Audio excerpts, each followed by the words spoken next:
Mamlakatimizda o'qituvchilarning o'z ustida ishlashi, kasbiy mahoratini doimiy ravishda oshirib borishi, zamonaviy pedagogik texnologiyalar hamda axborot kommunikatsiya vositalaridan samarali foydalanish ko'nikmalarini rivojlantirishga katta e'tibor qaratilib kelinmoqda. Ana shu maqsadda kuni kecha Shofirkon tumani 38-umumiy o'rta ta'lim maktabida texnologiya fani o'qituvchilari uchun navbatdagi kasbiy rivojlanish kuni tadbiri bo'lib o'tdi. Hozirgi lavhamiz shu xususda. Kuni kecha Shofirkon tumani 38-umumiy o'rta ta'lim maktabida texnologiya fani o'qituvchilari uchun navbatdagi kasbiy rivojlanish kuni tadbiri bo'lib o'tdi. Ushbu tadbir pedagoglarning kasbiy salohiyatini oshirish, zamonaviy ta'lim metodlarini amalga tatbiq etish hamda tajriba almashish maydoniga aylandi.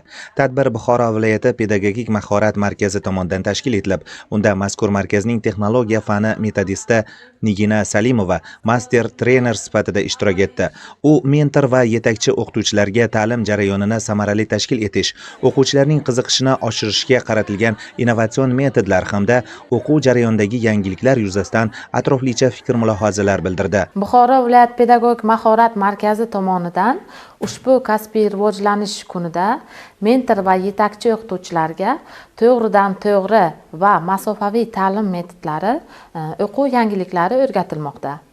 Buxoro viloyatida texnologiya fani mentorlari tumanlar kesimida jami 24 nafarni tashkil etib, ular yil davomida 536 nafar yetakchi o'qituvchilarni, yetakchi o'qituvchilar esa 715 nafar ishtirokchi o'qituvchilarni o'qitib kelmoqda. Kasbiy rivojlanish kuni o'quv tadbirlarining asosiy maqsadi texnologiya fani o'qituvchilarga amaliy ko'nikmalar hosil qilish, kasbiy va pedagogik mahoratini oshirishdan iboratdir. E'tiborlisi shundaki 4 kun davomida master trenerlar tomonidan chuqurlashtirilgan bilim va yangi metodik yondashuvlar bilan qurollangan mentorlar bugungi kunda Buxoro viloyatining barcha tumanlarida texnologiya fani yetakchi o'qituvchilar uchun 6-marotaba o'quv mashg'ulotlarini muvaffaqiyatli tashkil etib kelmoqda.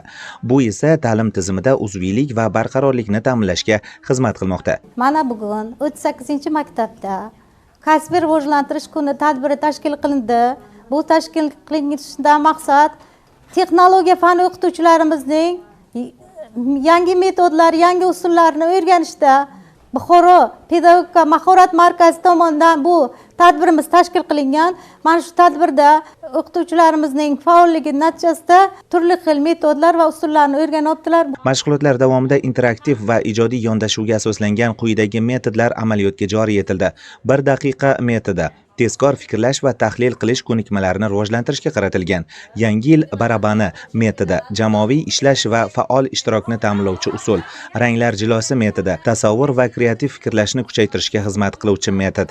Kasbiy rivojlanish kuni bu o'qituvchilarning o'z ustida ishlashi, kasbiy mahoratini doimiy ravishda oshirib borishi, zamonaviy pedagogik texnologiyalar hamda axborot kommunikatsiya vositalaridan samarali foydalanish ko'nikmalarini rivojlantirishga qaratilgan muhim tashabbusdir. Mazkur kun doirasida o'tkazilgan o'quv seminar treninglar, mahorat darslari va mustaqil ta'lim tadbirlari pedagoglar uchun metodik tayyorgarlikni yanada mustahkamlash, ta'lim sifatini oshirish va innovatsion yondashuvlarni amaliyotga tatbiq etish uchun keng imkoniyatlar yaratmoqda.